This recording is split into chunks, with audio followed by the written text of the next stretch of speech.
At the divorce hearing, my husband was full of arrogance. "You'll never touch my money again." The words echoed through the courtroom so clearly that even the people seated in the back row turned their heads. His mistress smiled beside him, crossing one leg over the other as if she were attending a celebration instead of a legal proceeding. "She doesn't deserve a single dime," she said. A few people exchanged uncomfortable glances. I didn't respond. I simply reached into my purse and slid a sealed envelope across the table. The judge opened it, skimmed the first page, then unexpectedly burst out laughing. Not a cruel laugh. Not a mocking laugh. The kind of laugh someone makes when they suddenly discover something they weren't expecting. He leaned back in his chair and quietly said, "Oh, this is good." The color drained from my husband's face. His mistress stopped smiling, and for the first time in months I knew something they didn't. "My name is Sarah Mitchell. I was 42 years old the day my marriage officially collapsed in public. The strange thing is that by then I wasn't grieving the marriage anymore. I was grieving the woman I used to be. For 19 years I had been Daniel Mitchell's wife. For 19 years I had believed we were building something together. A home, a future, a family. The usual things people promise each other when they stand in front of friends and relatives and swear forever. I met Daniel when I was 23. He was confident without seeming arrogant, funny without trying too hard. The kind of man who could walk into a room and make everyone feel comfortable. Back then, I worked as a nurse at a small hospital outside Chicago. Daniel was starting a construction company with 2 employees and a borrowed pickup truck. We were not rich. We were barely surviving. I worked double shifts. He worked weekends. Some months we had to choose between repairing the car and replacing the refrigerator. But we laughed a lot. At least I thought we did. As the years passed, his business grew. The pickup truck became a fleet. The rented office became a building with his name on the front. People started introducing him as a successful businessman. Meanwhile, I continued working in healthcare. Not because I had to, because I loved it. I liked helping people. I liked knowing my work mattered. Daniel used to say he admired that about me. Later, he stopped saying it. Success changed him slowly. The way rust spreads across metal. Almost invisible at first, then impossible to ignore. He began talking differently, walking differently, treating people differently, especially me. Somewhere along the way, he stopped seeing me as a partner and started seeing me as part of the furniture, something that had always been there, something he no longer appreciated. Even then, I tried to save the marriage. God knows I tried. Marriage counseling, weekend trips, long conversations, short conversations, patience, forgiveness, more patience. Nothing worked. Because you can't repair a marriage when only one person is trying to repair it. The first time I suspected another woman existed was about 9 months before the hearing. Daniel suddenly became protective of his phone. He started taking business trips that didn't appear on his company calendar. He began spending money in ways that didn't make sense. Expensive restaurants, luxury hotels, jewelry I never received. Whenever I asked questions, he acted offended, as if I were the problem, as if trust meant never asking anything. The irony still amazes me. The guilty person always seems to demand trust the loudest. 3 months later, I learned her name. Vanessa Brooks. 34 years old. Attractive. Ambitious. And apparently convinced that my husband was her future husband. I found out completely by accident. Or maybe not by accident. Sometimes life gets tired of hiding the truth. I was leaving the hospital after a 14-hour shift when I saw Daniel's car parked outside a restaurant 40 minutes from our house. At first, I thought I was mistaken. Then I saw him through the window, laughing, holding her hand, looking happier than he had looked with me in years. I stood there for less than 30 seconds. Then I walked away. No confrontation. No screaming. No dramatic scene. Just silence. A silence that lasted much longer than either of them realized. When I finally told Daniel, I knew he didn't deny it. That hurt more than the affair itself. He simply stared at me and said, "Maybe we both deserve a fresh start." Not, "I'm sorry." Not, "I made a mistake." Just a fresh start.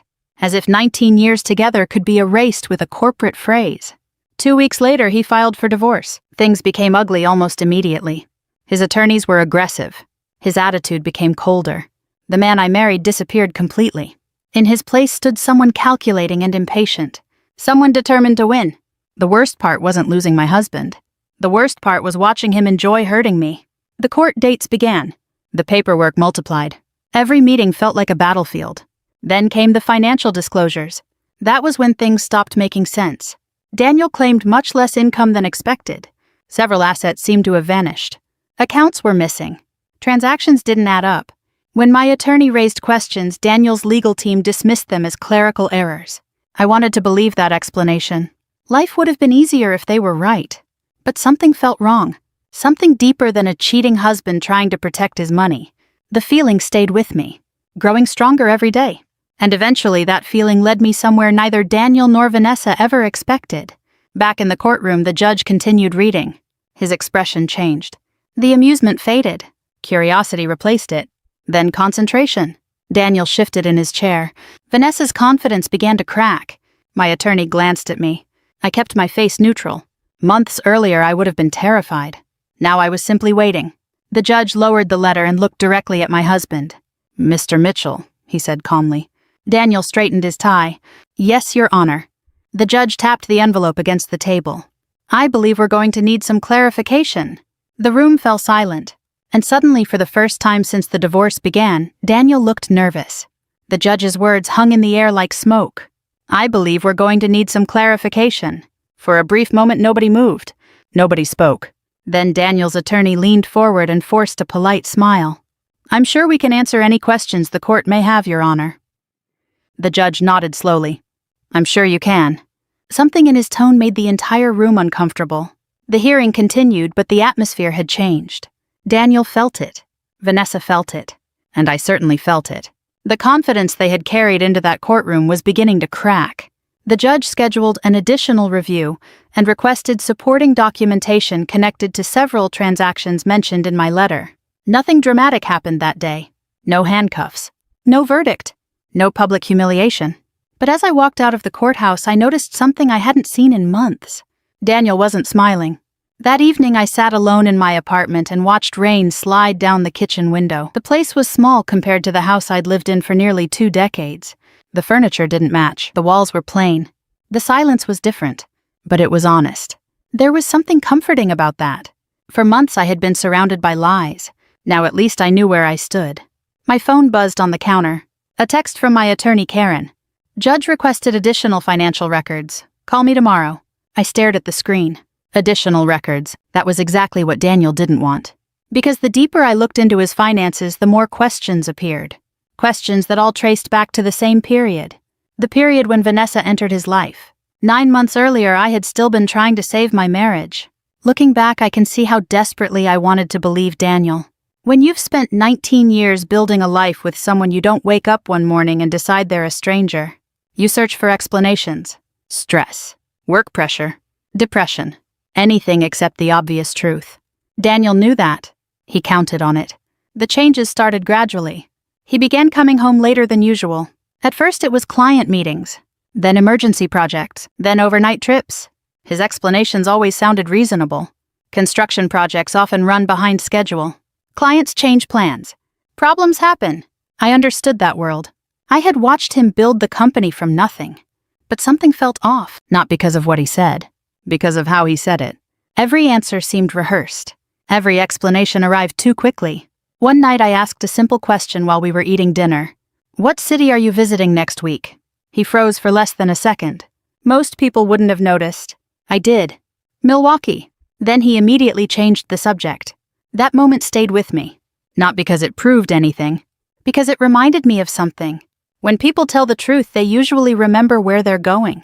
3 weeks later, another strange thing happened. I was balancing our household expenses when I noticed a charge from a luxury hotel downtown.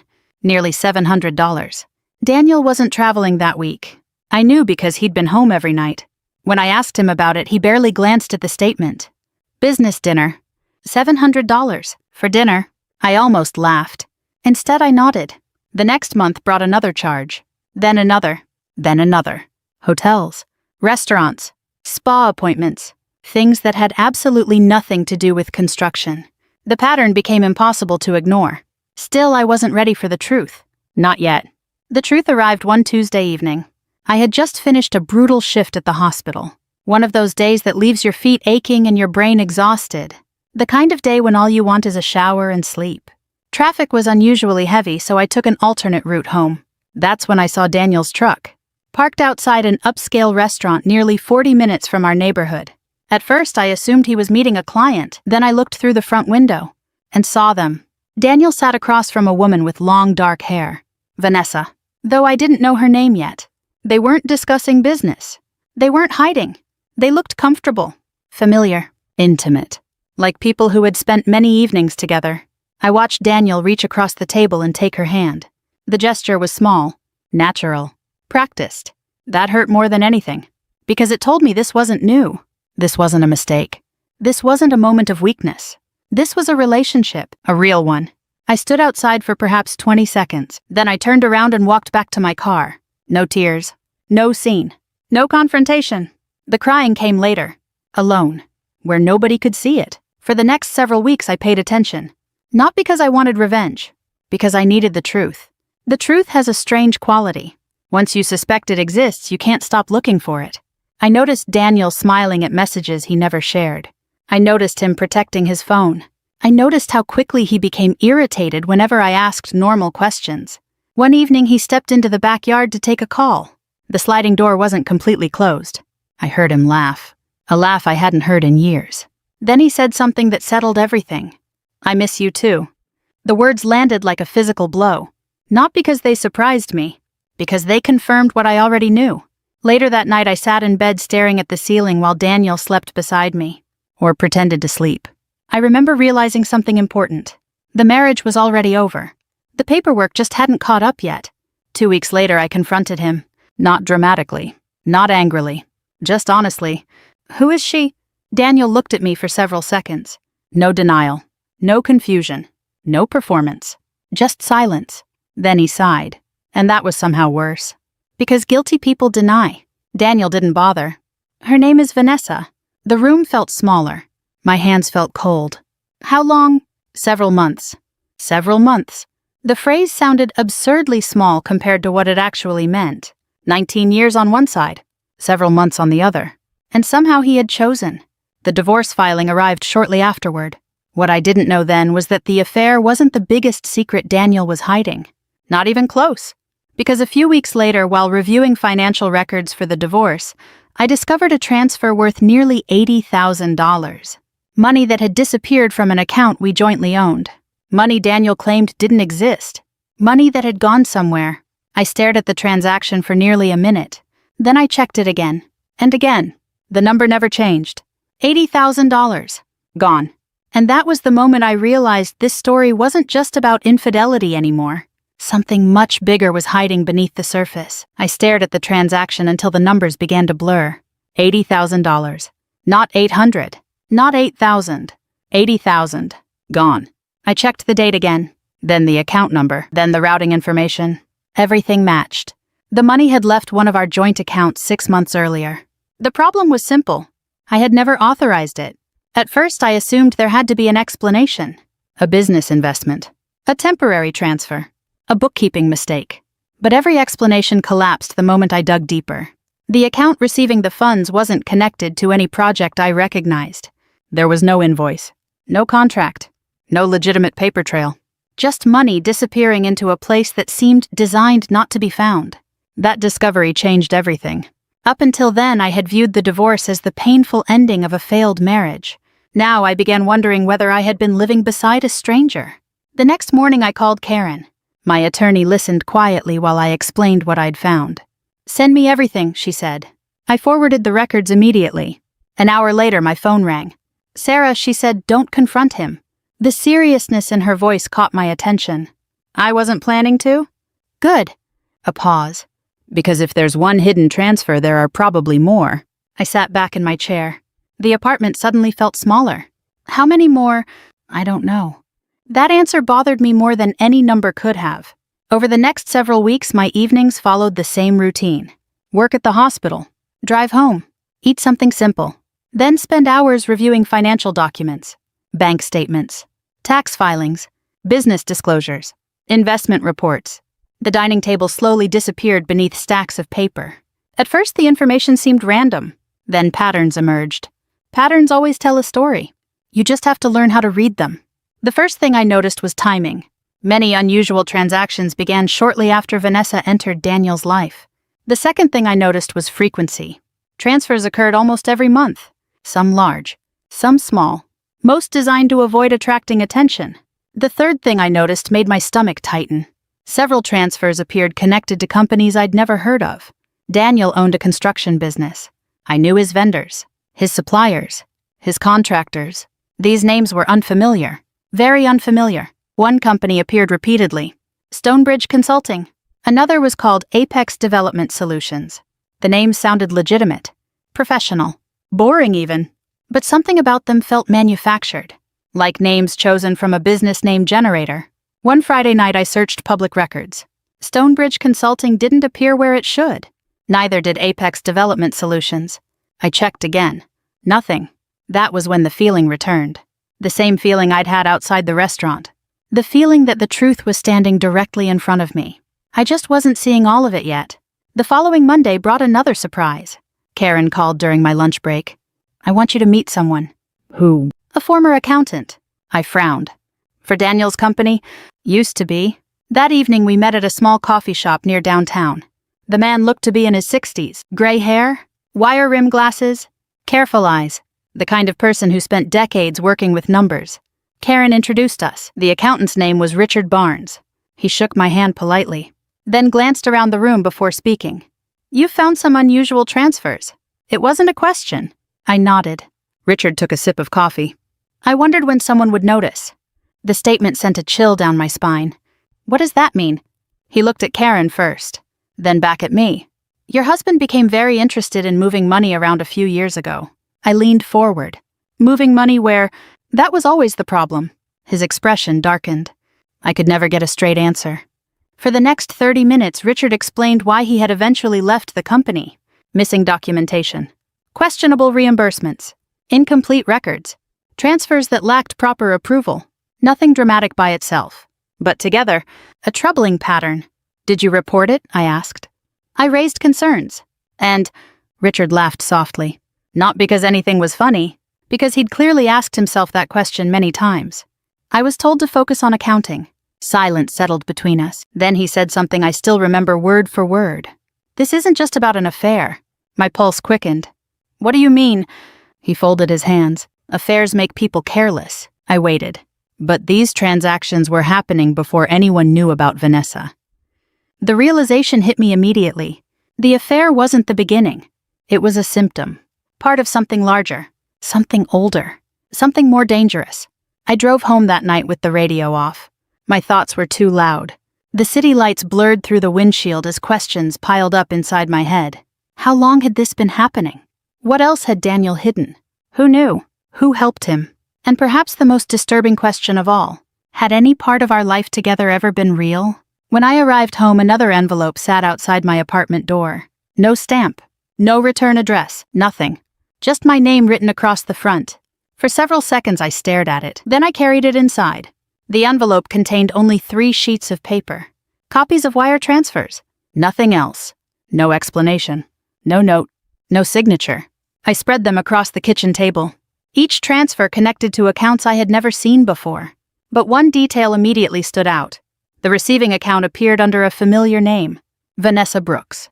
My breath caught. The transfers weren't small. $20,000, $35,000, $15,000.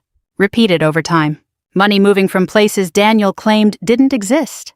Straight into accounts linked to his mistress. I lowered myself into a chair. For several moments I simply stared.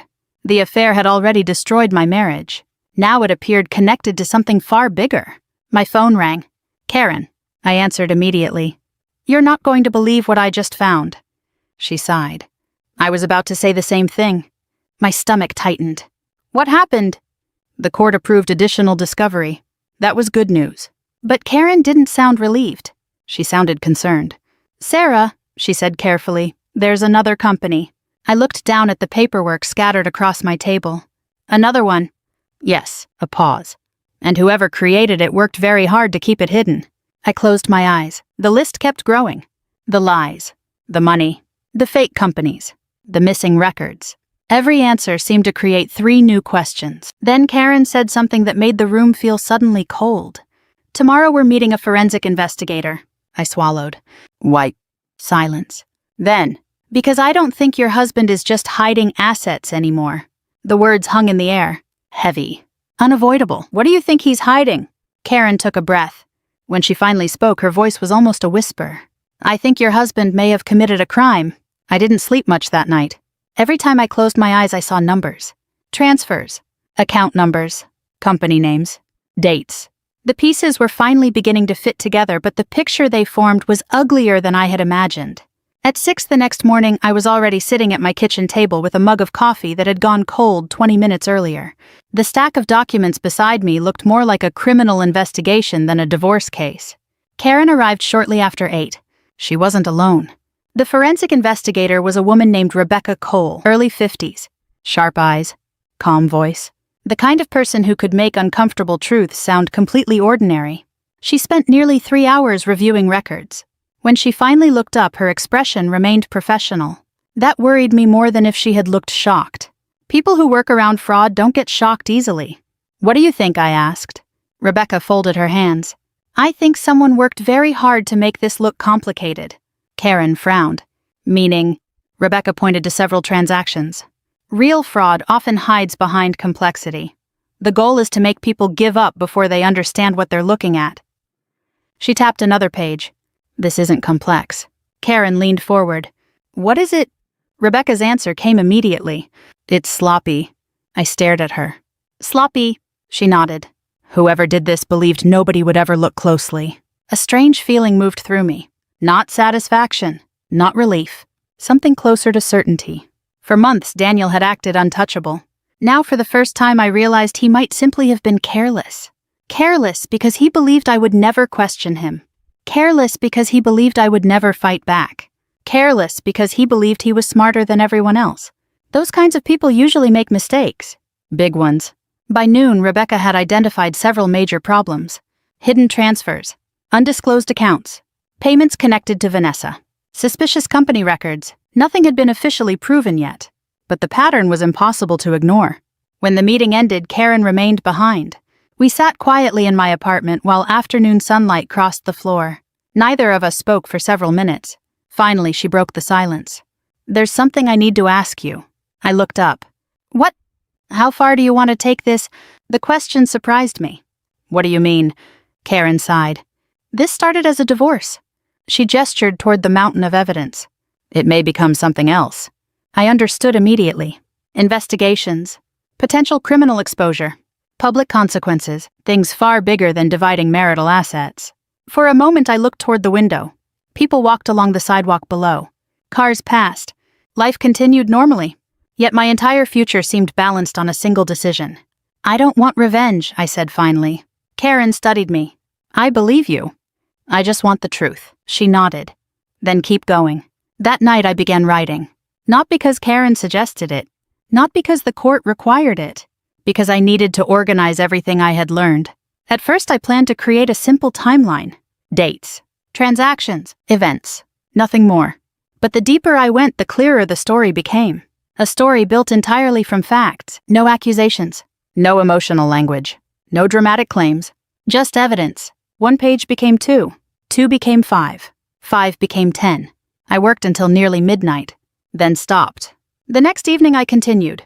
Then again the following night. By the end of the week, I had assembled something surprisingly powerful. Not because it was clever. Because it was simple. The facts spoke for themselves. Every transfer connected to a date. Every date connected to an event. Every event connected to documentation. The entire pattern became visible. For months, Daniel had relied on confusion. Now confusion was disappearing. One evening, while reviewing the final draft, I noticed something unexpected. A single inconsistency. Small. Almost invisible. A transfer dated 3 days after Daniel claimed he had no access to a particular account. I checked the records again. Then again. My pulse accelerated. There it was. A direct contradiction. Not suspicion. Not interpretation. A contradiction. The kind judges notice immediately. The kind lawyers fear. I highlighted it and placed the document aside. By then I understood something important. The strongest evidence wasn't always the largest transaction. Sometimes it was the smallest mistake. The hearing approached quickly. Meanwhile, Daniel remained confident. Painfully confident. His attorney filed motions. Vanessa continued appearing beside him. Every report from court suggested they believed victory was inevitable. Karen and I met one final time before the hearing. We reviewed strategy, evidence, Possible arguments. Then she asked the question that mattered most. Do you want to submit all of this now? I looked down at the folder. Dozens of pages, months of work, years of lies. No.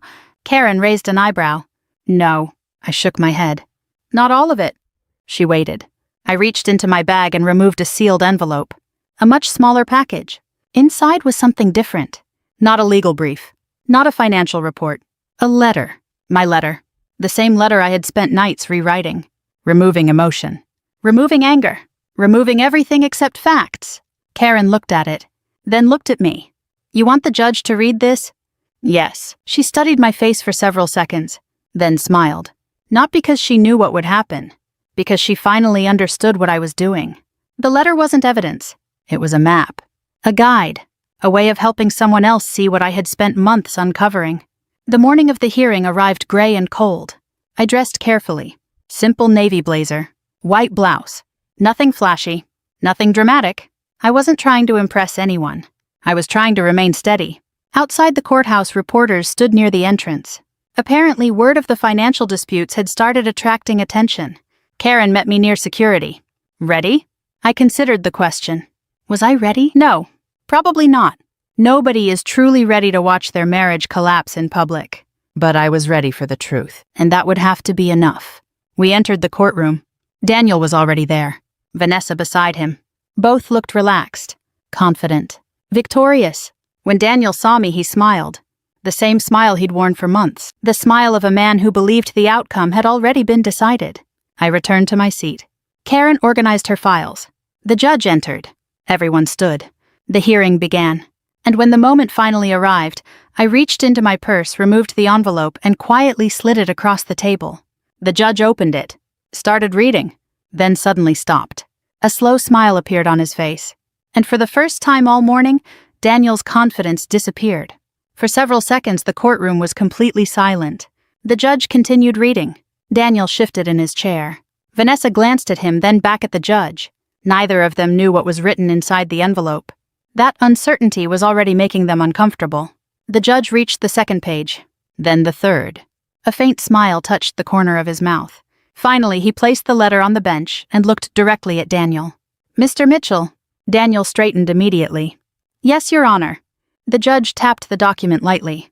I have a few questions. The confidence in Daniel's face remained, but I noticed something small. His jaw tightened. Only slightly. Most people wouldn't have seen it. After 19 years of marriage, I did. The judge lifted a page. In your sworn financial disclosure, you stated that you had no control over certain accounts after February of last year. That's correct. The answer came quickly. Too quickly. The judge nodded. Then he read a date, a transaction amount, an account number, the exact information I had highlighted weeks earlier. Can you explain why records show you personally authorized a transfer from that account 3 days later? Daniel froze. Just for a second. But it was enough. His attorney leaned toward him. Daniel cleared his throat. There may be an error in the documentation. The judge looked unimpressed. An error. Possibly. The judge set the page down. Interesting. The room remained silent. Nobody wanted to interrupt. Nobody wanted to breathe. Because everyone could feel something changing. The judge continued. Then perhaps you can explain the second issue. He picked up another document. This time Daniel's attorney stood. Your Honor, we haven't reviewed these materials in full. The judge didn't even look up. You'll have an opportunity. Then he continued reading. The next 15 minutes felt surreal. One question led to another. One answer led to a contradiction. Every contradiction exposed a new problem. Not dramatic problems, not movie-style revelations. Real problems. The kind built from records and signatures and dates. The kind judges take seriously. By the time the judge reached the fourth inconsistency, Daniel no longer looked relaxed. He looked irritated, then frustrated, then worried. Vanessa wasn't smiling anymore. She sat perfectly still beside him.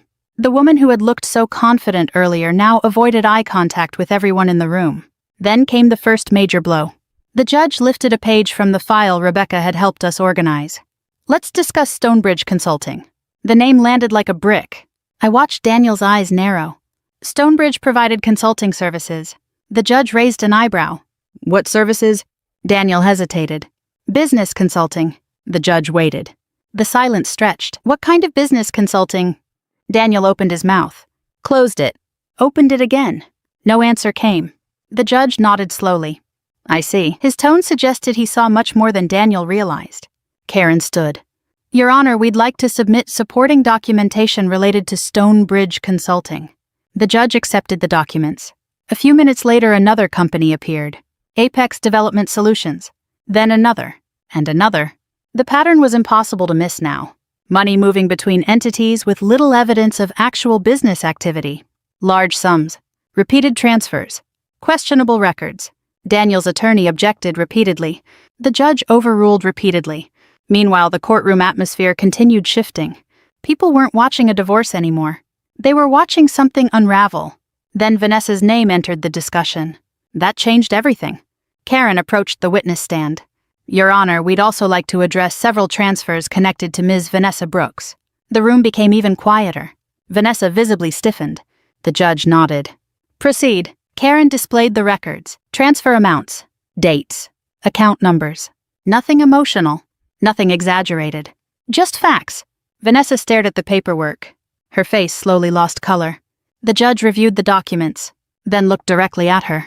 Ms. Brooks, were you aware of these payments? Vanessa swallowed. For the first time all morning, she seemed genuinely frightened. I don't know what those are. Karen remained calm. Are you saying these accounts do not belong to you? Vanessa hesitated. The hesitation lasted only a moment, but it was enough. No. Karen handed another document to the court. The judge studied it, then looked back at Vanessa. According to this record, they do. A murmur spread through the courtroom. Vanessa looked toward Daniel, looking for help, looking for guidance, looking for something. Daniel avoided her eyes. That moment told me everything. The partnership that had seemed so strong was breaking apart, not because of love, because pressure reveals character, and pressure was everywhere now. The judge called a short recess. The second he left the room, chaos erupted. Lawyers gathered in corners. Whispers spread through the gallery. People exchanged theories.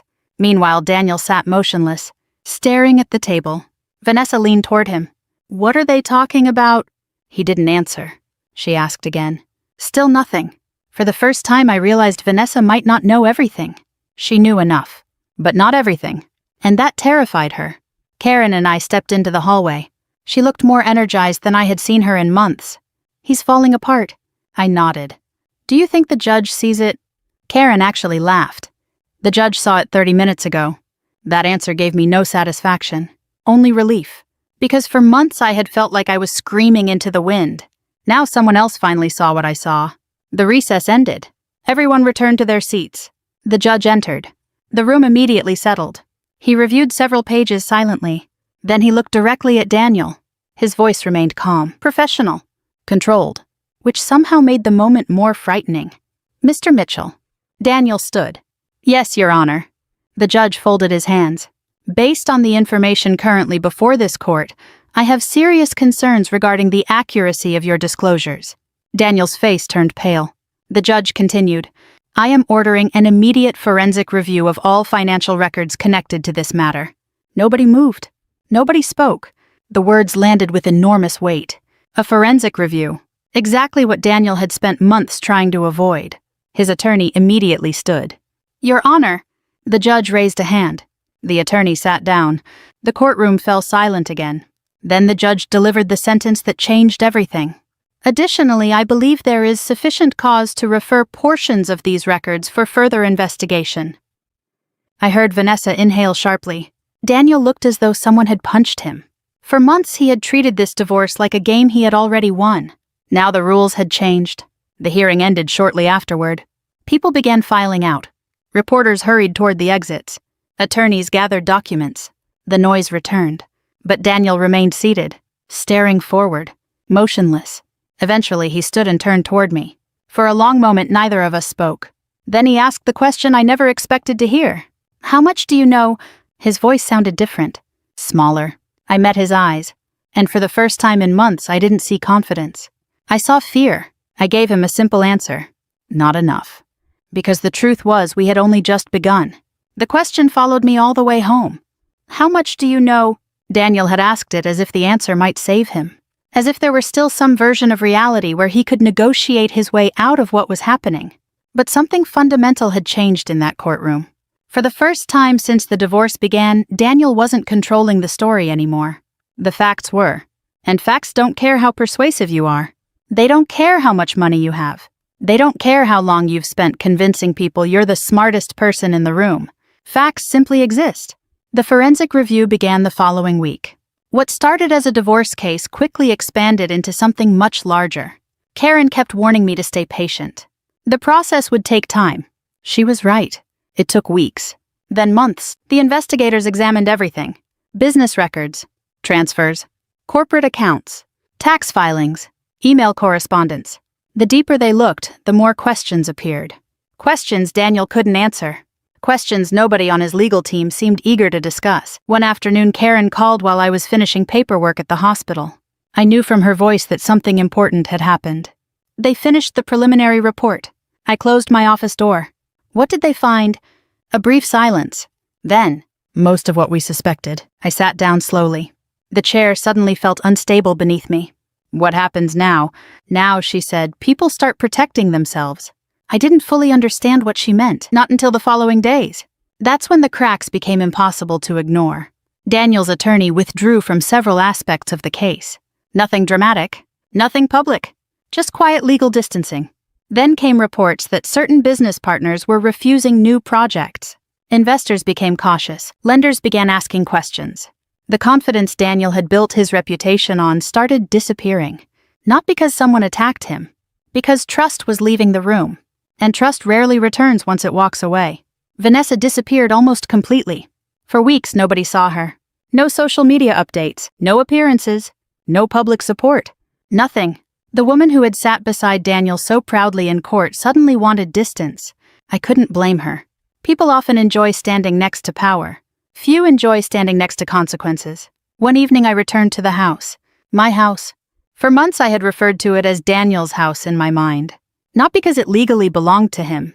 Because he had convinced me I no longer belonged there. Now things were different. The temporary court orders had restored access while the financial matters continued. Walking through the front door felt strange. Familiar. Yet completely unfamiliar. The photographs remained. The furniture remained. The walls remained. But the illusion was gone. The illusion that this house represented a perfect marriage. I stood in the living room for several minutes. Not crying. Not angry. Just observing. 19 years of memories lived inside those walls. Some good. Some painful. Some now impossible to separate from the lies. My phone buzzed. A message from Karen. Call me when you can. I called immediately. She answered on the first ring. The judge issued his ruling. For a second, my heart stopped. I hadn't realized how much tension I was still carrying until that moment. What happened? Karen exhaled. The court granted your financial claims. I closed my eyes. Relief washed through me. Not excitement. Relief. The kind that arrives after carrying a heavy weight for too long. Karen continued. The concealed assets issue played a major role. I leaned against the kitchen counter. The room felt unusually quiet. What about Daniel? Another pause. He's facing several problems. That was the professional way of saying his situation had become very serious. I thanked her. We spoke for a few more minutes. Then the call ended. I stood alone in the kitchen. The same kitchen where I had cooked thousands of meals. Celebrated birthdays, hosted holidays, planned vacations, argued, laughed, dreamed. For years I had believed losing my marriage would destroy me. I was wrong. The thing that nearly destroyed me wasn't losing the marriage. It was losing myself inside it. A few weeks later, I saw Daniel for the final time. Not at a hearing, not at a legal meeting, just outside a building downtown. A chance encounter. He looked older, much older. Only a few months had passed. Yet the difference was unmistakable. The confidence was gone. The easy smile was gone. The certainty was gone. For a moment, we simply looked at each other. Two people who once shared a life. Two strangers connected by history. Finally, he spoke. How long did you know? The same question. The same need for an answer. I thought about everything that had happened. The affair. The lies. The hidden money. The courtroom. The letter. The investigation. The months of rebuilding my life. Then I gave him the truth. Long enough. He stared at me, perhaps expecting more. An accusation. A speech. A final argument. I had none to offer. Some chapters don't need dramatic endings. They just need to end. I wished him well, not because he deserved it, because carrying bitterness any longer would only hurt me. Then I walked away, and that was it. No grand revenge, no celebration, no applause. Just a woman continuing her life. Several months later, I sat outside a small coffee shop on a cool autumn morning. Leaves drifted across the sidewalk. People hurried to work. The city moved forward. So did I. For the first time in years, I wasn't thinking about court dates, or lawyers, or evidence, or betrayal. I was thinking about the future. A future that belonged entirely to me. At 42 years old, I had believed my life was ending. Instead, it was beginning again. Not perfectly, not magically, but honestly, and honesty turned out to be worth far more than anything Daniel had ever promised me. If there's one thing this experience taught me, it's that the truth has incredible patience. People can hide it, delay it, bury it beneath lies, but eventually it finds its way to the surface. Always. For 19 years, I thought I needed my husband's love to feel secure. Then I thought I needed justice to feel whole. In the end, I needed neither. What I needed was myself. And the day I finally got myself back was the day I truly became free. If this story touched you in any way, I'd love to hear your thoughts. Have you ever had a moment when the truth changed everything? Leave a comment below and tell me where you're watching from. We share stories like this every day, stories about resilience, courage, and finding your way through life's hardest moments. If you'd like to join us on that journey, subscribe so you don't miss the next story. Until next time, take care of yourself and remember that your dignity is worth protecting.